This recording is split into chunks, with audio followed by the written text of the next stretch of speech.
for me, the overall goal is to be a successful dad and a successful husband first. You know what I'm saying? Like, at the end of the day, as much as I want to be Stevie Wonder, as much as I want to be Q-Tip, as much as when I sit down and do music, I'm like, what would Jay Dilla do? I'm constantly just trying to be my dad. You know what I'm saying? I'm trying to be my mom. Like, they were awesome. They were, like, amazing for me and my sister. And I always say it's real funny. Like, my dad, keeping it 100, has never given me a straight answer ever in my life. I promise you, like if I say, yo, Dad, what do you think about this? He'd be like, I don't know what you think about it. You know, and I used to laugh like, yo, this dude has never gave me a straight answer, right? So I go through my whole life thinking like, my dad is never, why even bother asking him a question? He's never going to answer it. But he's like, yo, I never wanted to give you a lane. But at the same time, when I look back, he was constantly like, ooh, ooh, ooh, without me realizing, you know what I'm saying? He was just constantly, you know, he like not answer, and then when I walk away, he be like, you know what I mean? So I got into skateboard, and they got me a skateboard. I got into like keyboard, and he bought me a little keyboard. My dad played guitar, and you know, we weren't allowed to touch his guitar. And my dad kept a guitar in every room in the house. Like, so when he walked in the kitchen for dinner, he'd pick the guitar up, he'd be playing. And he'd put the guitar down, and we'd go in the family room, and he'd sit down and pick the guitar and playing. When my dad went in the bathroom, he'd go in the bathroom, close the door, pick the guitar, he'd be in the bathroom playing. It was like that, but don't touch his guitars. Like, don't touch his guitars. And I remember I came home from college, and I was like, I was dating this girl, and me and her was like at odd ends, and I was really frustrated. And I walked in the room, and I had a choice of either picking my dad's guitar up and slamming it against the wall or playing it. I was like 19, 20 years old. And I chose to play it. And I, mind you, this is real talk, never picked my dad's guitar up, ever, because I knew I'd be in trouble. And I picked it up, and I like the energy and the adrenaline was in me so much that I just started playing. And he walked in and go, yo, when you start playing guitar? And I was like, Dad, where's this? Where's that? Where's that? And he's like, put your finger right there. I'm like, all right, get out. So I'm like, and I wrote a song called Funny Feelings that I eventually sold to 112. And it's the first time I ever played guitar that I wrote this song.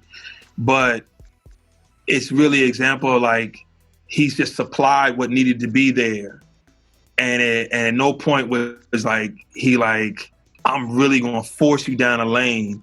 All I'm gonna do is like encourage you and then like try to nudge you past the brick walls you might run into. And if you run into a brick wall, guess what? Dust yourself off and get up. And when I'm like, yo, Dad, I ran into a brick wall, he can be like, did it hurt?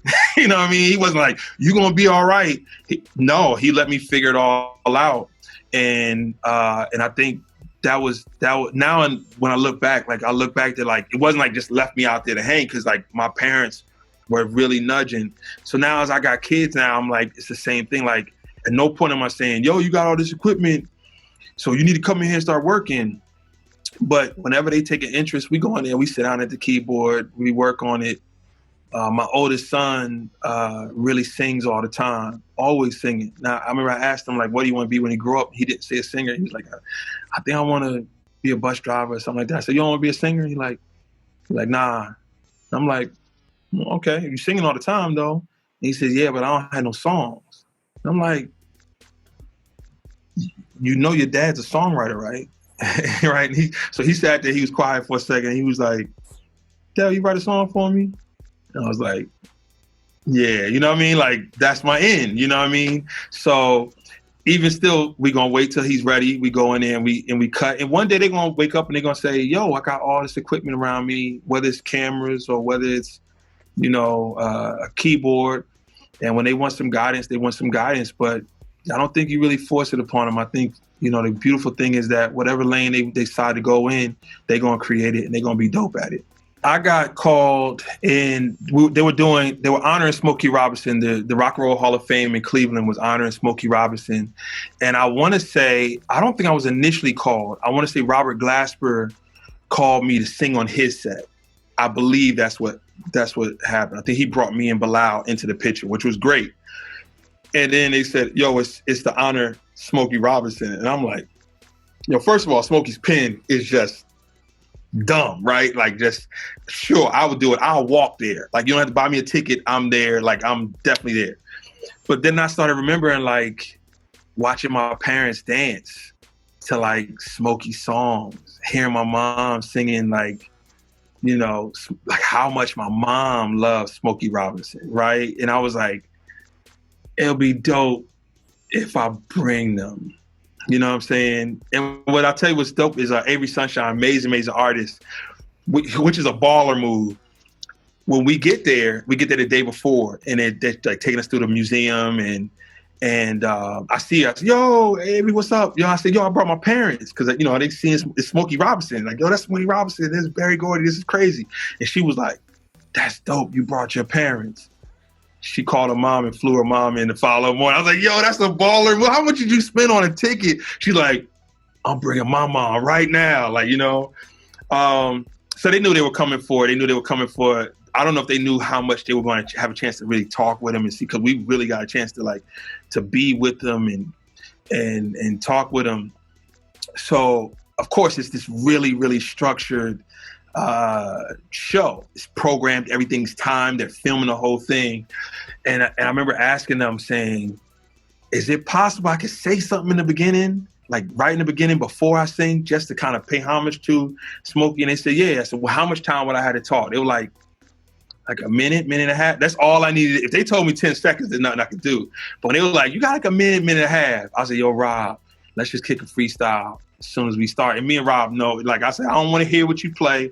I don't want to do it. Like, we're going to literally let it just come from our hearts, man. As a thank you letter to Smokey, a thank you letter to Berry Gordy, and a thank you letter to Motown for like all they created.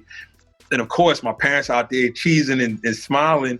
So I got to bring in, you know, because to me, freestyling, I didn't prepare this line. I didn't know anything. As I literally got the microphone, I don't know what I'm going to say. I tell Rob, yo, give me the key of S, as in Smokey, which ain't a key really. So that's really just telling him, play whatever you want to play. And then the first thing I bring up is like, yo, my mom and pops, you know, raised me to your mute. Like, that's the first thing, because it's the obvious thing. And it was a great thing. It was a great way to pay homage to him. How many people can say they wrote a song for Smokey? You know what I mean?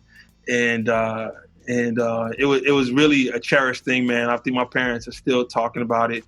And that's really some of the rewards, man, when you can pay it back. You know, anytime I can show my wife how much I appreciate how much she's dedicated to allowing me to chase my art. Anytime I could pay back my kids, anytime I could pay back my sister, who really was like the mentor that I followed artistically growing up as a little kid. Anytime I could pay back my parents, I try to do it, because I wouldn't be here without them.